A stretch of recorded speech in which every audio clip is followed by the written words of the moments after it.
قتیلہ کا گھوڑا سب سے آگے تھا۔ ہر مشکل کام میں وہ سامنے رہنا ہی پسند کرتی تھی۔ امریل اور ملکان اس کی عادت سے اچھی طرح واقف تھے۔ انہوں نے کبھی بھی اپنا گھوڑا اس سے آگے بڑھانے کی کوشش نہیں کی تھی، لیکن اس کے ساتھ وہ یہ بھی اچھی طرح جانتے تھے کہ ان کی سبقت لے جانے کی کوشش کو وہ آسانی سے ناکام بنا سکتی تھی۔ وادی کا چوتھا موڑ مڑنے کے بجائے وہ آگے بڑھتے گئے۔ تھوڑی دیر بعد وہ ایک ایسے ٹیلے پر کھڑے تھے جو ارد گرد کے ٹیلوں سے نمایاں بلند تھا۔ قتیلہ نے ٹیلے کی بلندی پر گھوڑا روک کر شمال کی جانب رخ موڑا۔ شمالی تارے کو سامنے رکھتے ہوئے اس نے بائیں جانب گردن گھمائی۔ شورا یمانیہ نصف سے زیادہ فاصلہ طے کر چکا تھا، لیکن اب تک مقام غروب پر نہیں پہنچا تھا۔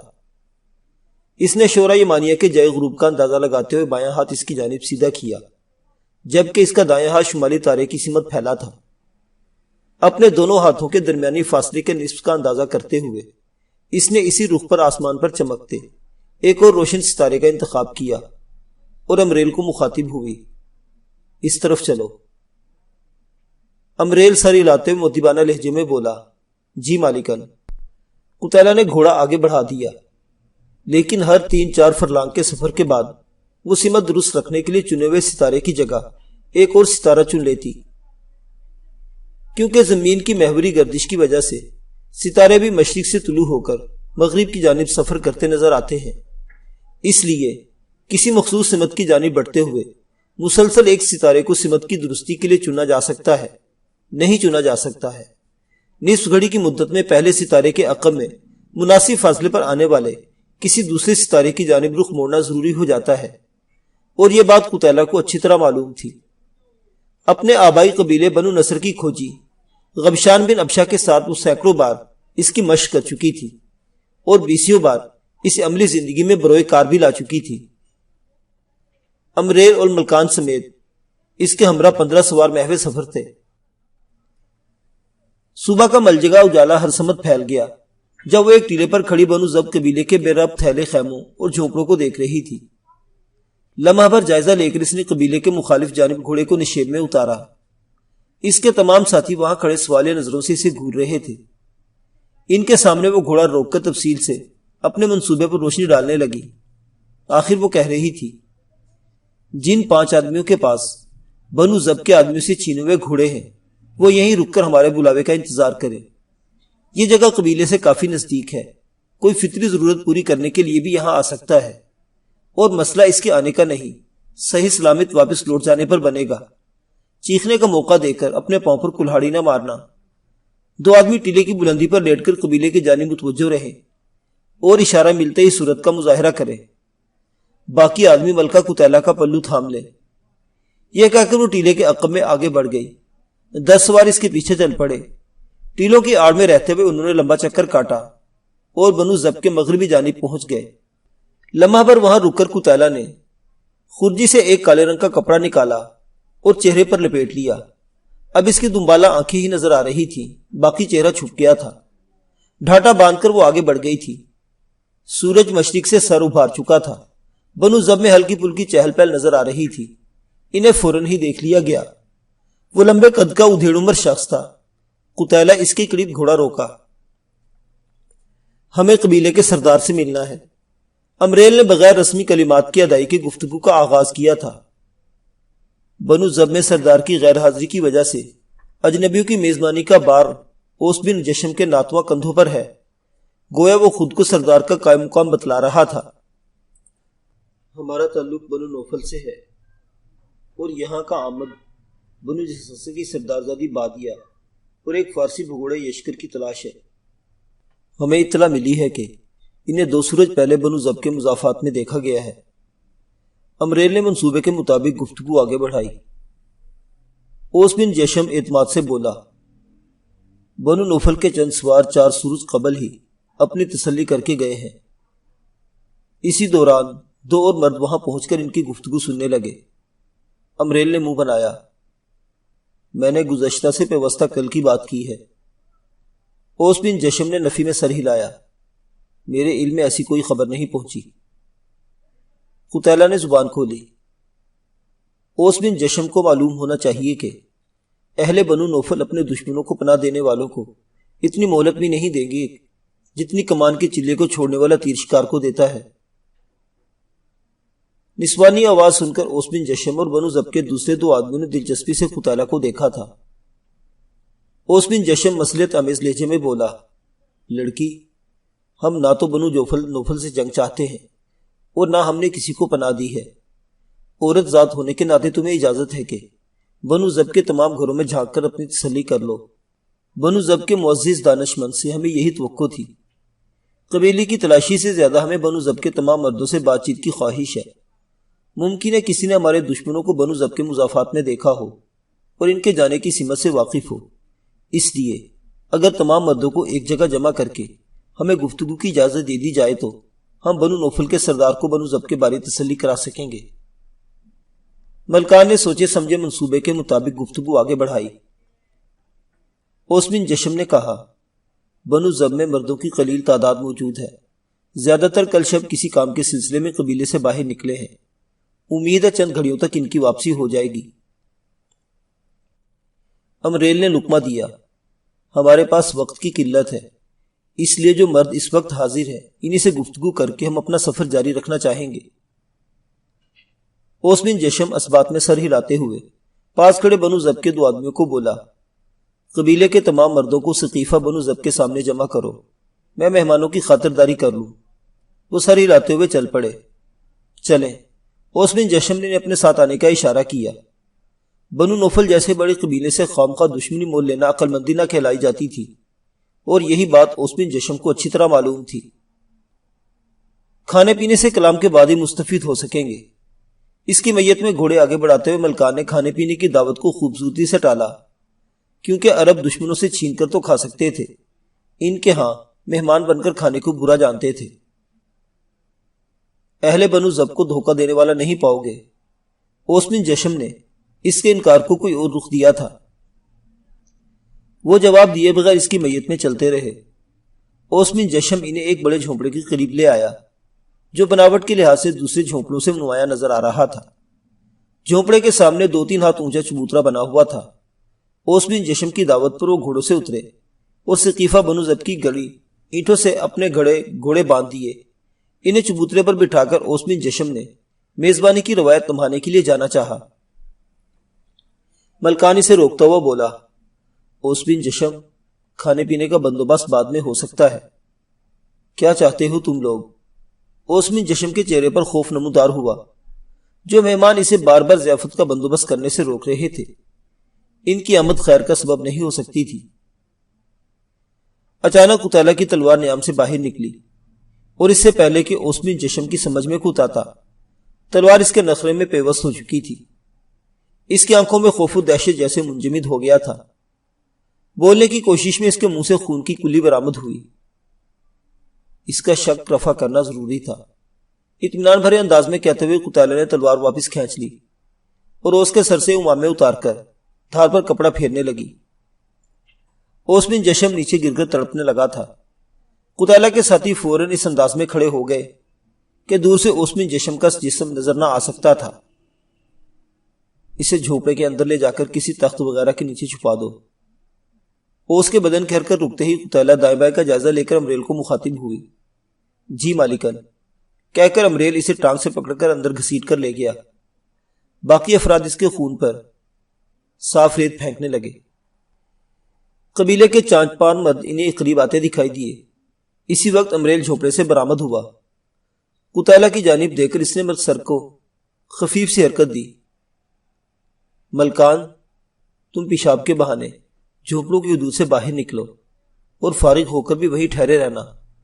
لوگوں کے جمع ہوتے ہی ملکہ قتیلہ بات چیت کا آغاز کرے گی، اسی وقت تم اپنے ساتھیوں کو بلا لینا۔ ملکان سر ہلاتا ہوا اپنے آزار سے چھڑخانی کرتا ہوا مخصوص سمت کو بڑھ گیا۔ بنو ضب کے ادھیڑ عمر اور جوان وہاں پہنچ کر ان سے ہاتھ ملانے لگے۔ ان کی آنکھوں میں حیرانی تھی۔ تھوڑی دیر میں 40-45 افراد جمع ہو گئے تھے۔ اوس بن جشم کہاں ہے؟ ایک معزز صورت آدمی پوچھنے لگا۔ امریل ہنسا۔ اسے مہمانوں کے کھانے پینے کی فکر تھی۔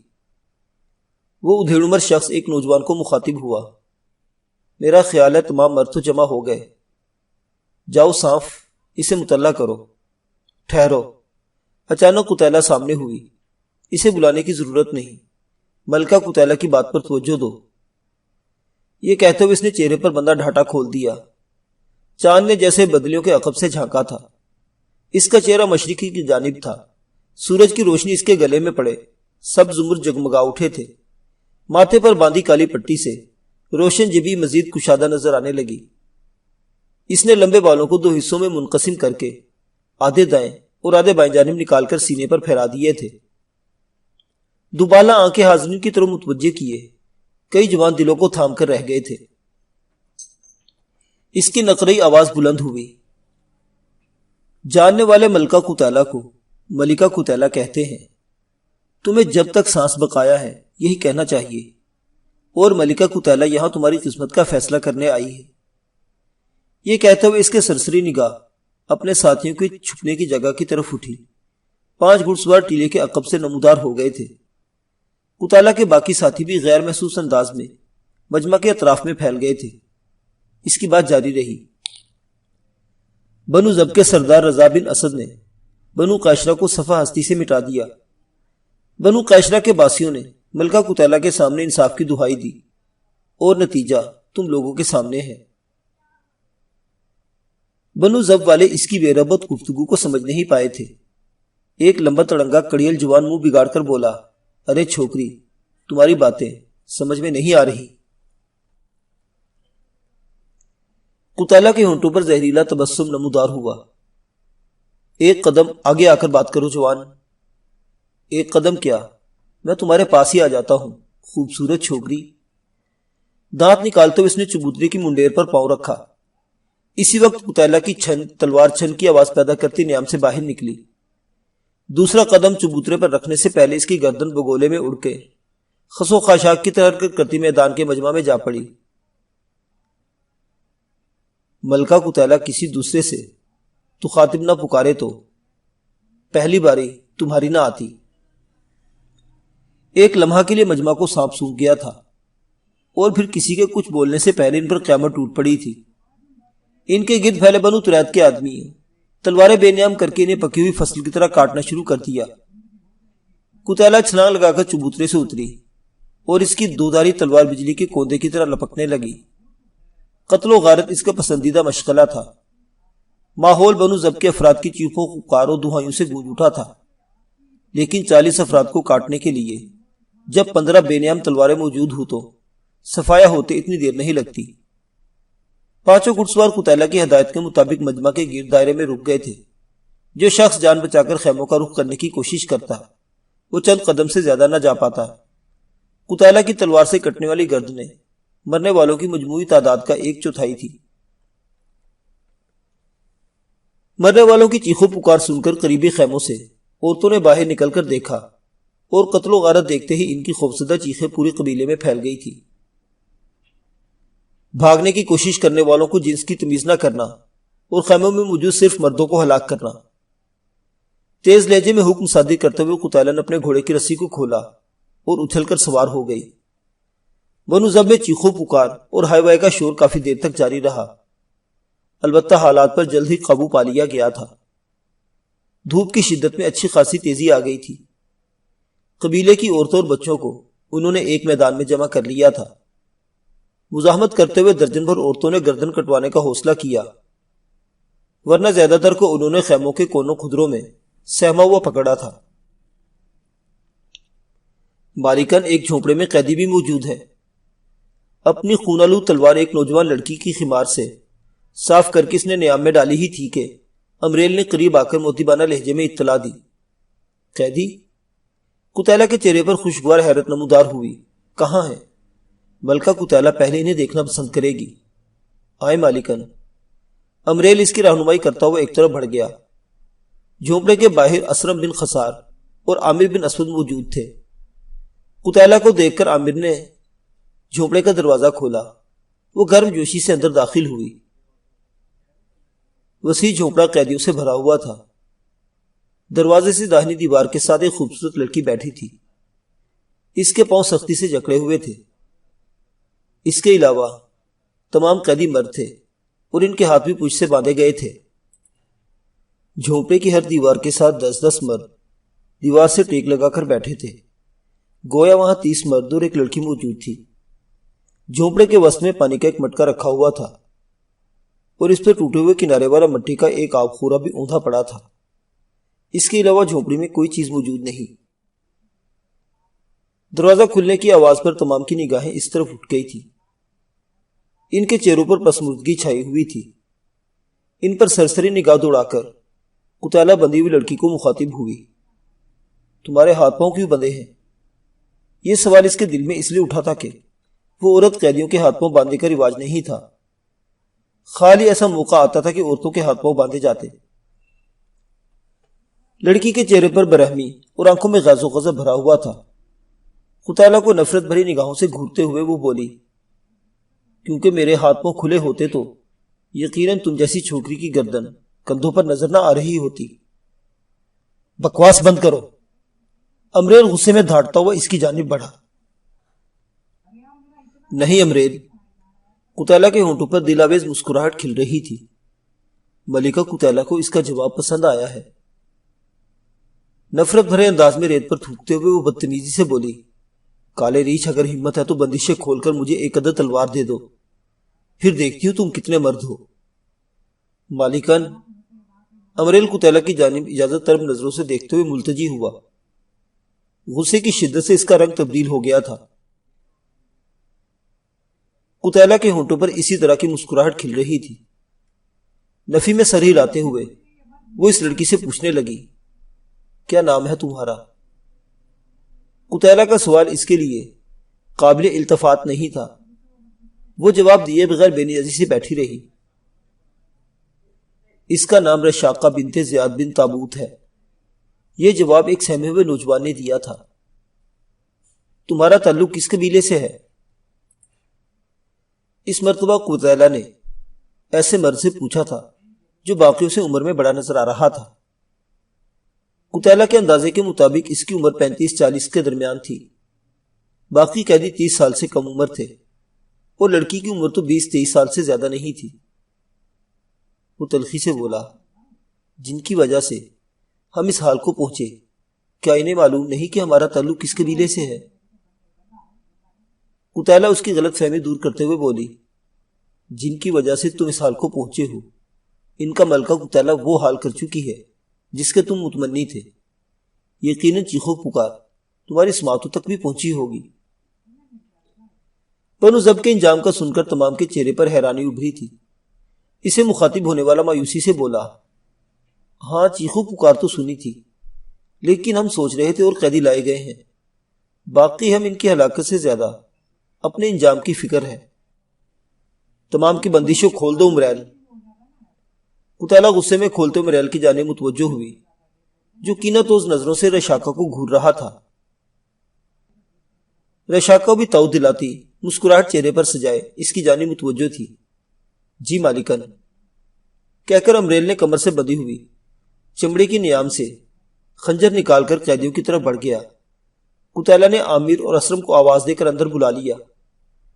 قیدیوں کے چہرے پر حیرت ثبت ہو کر رہ گئی تھی۔ اب بتاؤ، کتالہ نے پہلے والے مرد کو مخاطب ہوئی۔ رحم دل لڑکی، اس کا فقرہ پورے ہونے سے پہلے ہی اس نے قطع کلامی کی۔ ملکہ کتالہ کو صرف ملکہ کتالہ کہلوانا پسند ہے، اور اپنی یہ غلط فہمی دور کر لو کہ ملکہ کتالہ رحم دل ہے۔ رشاقہ کی استہزائی آواز ابھری، منہ سے ماں کی دودھ کی بو نہیں گئی اور باتیں سنو۔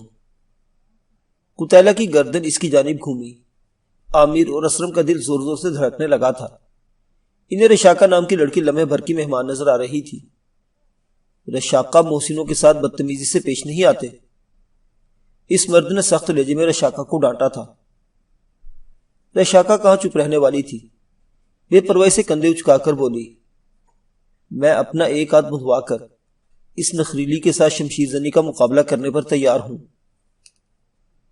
قیدیوں کے چہروں پر مسکراہٹ رینگ گئی تھی۔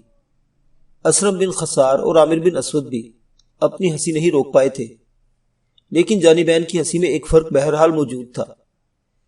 قیدی رشاقہ کی بہادری اور کتالہ کی کمزوری پر متبسم ہوئے تھے، جبکہ اسرم اور عامر اس کی حماقت پر مسکرائے تھے۔ البتہ مریل کے چہرے پر غصہ کسی کا محتاج نہیں تھا۔ گہرا سانس لیتے ہوئے قتیلہ جیسے بے بسی سے مسکرائی۔ ملکہ قتیلہ تو ڈر گئی۔ یہ کہتے ہوئے اس نے رخ موڑ لیا تھا۔ اب بولو۔ وہ مذکورہ مرد کی جانب متوجہ ہوئی۔ وہ دکھی لہجے میں بولا، ملکہ قتیلہ، میرا نام منقر بن اسقا ہے اور ہمارا تعلق بنو اقرب سے تھا۔ قتیلہ کا لہجہ سوالیہ تھا۔ منقر نے اذیت بھرے لہجے میں جواب دیا، ہاں بنو اقرب تو اب باقی نہیں رہا۔ اہل بنو ضب نے دھوکے سے ہمیں قابو کیا، ورنہ ہم اتنی آسانی سے شکست تسلیم نہ کرتے۔ مشکیں کس کے ہماری آنکھوں کے سامنے قبیلے کے زخمیوں، بوڑھوں اور شیرخوار بچوں کی گردنیں قلم کی گئی۔ بس قریب البلوغ لڑکیوں، لڑکوں، جوان عورتوں اور ایسے مردوں کو ان ظالموں نے قیدی بنا لیا جنہیں بیچ سکتے تھے۔ ہماری عورتیں، لڑکیوں کو تو انہوں نے آپس میں بانٹ لیا۔ اب ہمیں شجر کے میلے میں بیچا جائے گا۔ عرب میں 13 مقامات پر بڑے بڑے میلے لگتے تھے: دومت الجندل، مشقر، سہار، دبا، شجر، عدن، سنا، حضرموت، عکاظ، ذوالمجاز، منا، خیبر اور یمامہ۔ قتیلہ نے پوچھا، لڑائی کی غرض و غائد لوٹ مار تھی یا کچھ اور؟ منقر نے کہا، لمبی کہانی ہے۔ ٹھیک ہے، ملکہ قتیلہ بعد میں سن لے گی، پہلے تم ملکہ قتیلہ کی پیشکش سن لو۔ سن رہے ہیں۔ صرف منقر ہی اس کے ساتھ محو گفتگو تھا۔ ملکہ قتیلہ کے قبیلے کا نام بنو ترید ہے، اور ملکہ قتیلہ تم تمام کو بنو ترید میں خوش آمدید کرنے کو تیار ہے۔ تمہارے بدو کو بنو ضب کی کنواریاں اور بیوائیں بھی ملیں گی، اور رہائش کے لیے خیمے، کھانے کو خوراک، لڑنے کو ہتھیار اور سواری کے لیے گھوڑے بھی ملیں گے۔ بس ملکہ قتیلہ کی اطاعت کرنی پڑے گی، اور بنو ترید کے قوانین کی پاسداری لازمی ہوگی۔ اور جسے یہ شرائط منظور نہ ہو؟ ایک قوی ہیکل مرد نے تیکھے لہجے میں پوچھا تھا۔ قتیلہ اطمینان سے بولی، تو وہ جا سکتا ہے، لیکن یاد رکھنا بنو ترید دھتکارے ہموں کی پناہ گاہ ہے، اور یہاں عدل و انصاف ملتا ہے، اور باہر سے آنے والوں کو دخیل نہیں سمجھا جاتا۔ ضحاک بن عتیق ایک عورت کی سرداری قبول نہیں کرتا۔ بے نیازی سے کہتے ہوئے وہ مجمع سے باہر آ گیا تھا۔ ہمیں بھی 5 مردوں نے اس کی تقلید کی۔ رشاقہ نے بھی ان کے ساتھ شامل ہوتے ہوئے کہا، جس قبیلے کی سردار ایک نخریلی چھوکری ہوگی، وہاں دوسرے قبائل کے سرداروں کے رشتے لانے والے وفود خلاصی نہیں ہو پائے گی۔ کیا آپ لوگ تیار ہیں؟ رشاقہ کی بات کو در خود اتنا نہ جانتے ہوئے قتیلہ باقیوں کو مخاطب ہوئی۔ منقر بن اسقا نے کہا، ہاں ملکہ قتیلہ، ہم تیار ہیں۔ باقیوں نے بھی اس بات میں سر ہلا دیا تھا۔ ضحاک بن عتیق معنی خیز لہجے میں بولا، ہم بھی تیار ہو جاتے اگر ملکہ قتیلہ مجھے بطور شوہر قبول کر لیتی۔ ملکہ کے لفظ کو اس نے استہزائی انداز میں ادا کیا تھا۔ تیری تو امریل کی تلوار بجلی کے کوندے کی طرح لپکی، لیکن قتیلہ نے ایک دم اپنی ڈھال سامنے کر دی۔ اگر اسے ایک لحظے کی بھی دیر ہو جاتی تو ضحاک کی گردن جھونپڑے سے باہر جا گرتی۔ امریل بات چیت ختم نہیں ہوئی۔ اس کے بظاہر سادہ بولے گئے الفاظ میں جو صفاقی چھپی تھی، اس نے عامر بن اسود اور اسرم بن خسار کو لرزا دیا تھا۔ ایک لمحے کے لیے ضحاک کا رنگ زد پڑ گیا، لیکن جلدی اپنی حالات پر قابو پا کر وہ بظاہر نڈر لہجے میں بولا، تلوار ہاتھ میں لے کر ہر کوئی شاذوری دکھا سکتا ہے، فکر نہ کرو، تلوار مل جائے گی۔ قتیلہ کے ہونٹ ہنسنے کے انداز میں کھلے۔ اسرم اور خسار کو سفید آبدار دانت کسی خونخوار شیرنی کی کچنیوں کی طرح دکھائی دیے تھے۔ ضحاک، بے وقوفی مت کرو، اور رشاقہ تم بھی ادھر آ جاؤ۔ منقر بن اسقا نے معاملہ فہمی سے کام لینا چاہا۔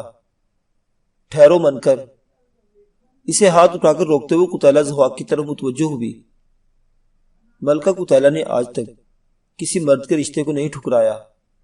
تم یا تمہارے 5 ساتھیوں میں سے جو چاہے ملکہ قتیلہ کو بزور بادوس جیت سکتا ہے، اور ملکہ قتیلہ کے ساتھ اسے بنو ترید کی سرداری بھی ملے گی، کیونکہ ملکہ قتیلہ تو اس کی بیوی بن کر سرداری کے قابل نہیں رہے گی۔ بلا شک و شبہ سرداری شوہر کی ذاتی جچتی ہے۔ ضحاک کے چہرے پر خوشی کی چمک ابھری۔